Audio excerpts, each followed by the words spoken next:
Cabbage, ఉల్లిపాయలు, పచ్చిమిరపకాయలు, అల్లం చిన్నగా చేసి పెట్టుకోవాలి. అలాగే బియ్యం ఒక అరగంట నానబెట్టుకోవాలి. ఒక చుక్క నూనె, ఉప్పు వేసి ఉడికించుకోవాలి. మూకుడు వేసి నూనె వేయాలి. మినపప్పు, శనగపప్పు, ఆవాలు, ఒక చిన్న ఎండుమిరపకాయ నప్పేసి వేయాలి.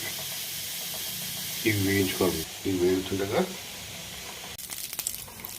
పచ్చిమిరపకాయ ముక్కలు పసుపు వేయాలి.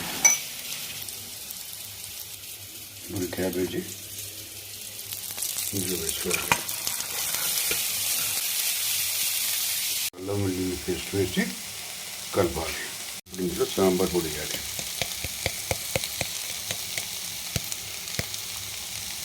బాగా కలపాలి. ఇప్పుడు కరివేపాకు వేయాలి. ఈ అన్నాన్ని ఇందులో వేసి కలపాలి. పెరుగు పచ్చడితో దైవ నివేదన చేసి వడ్డించాలి. Thank you for watching.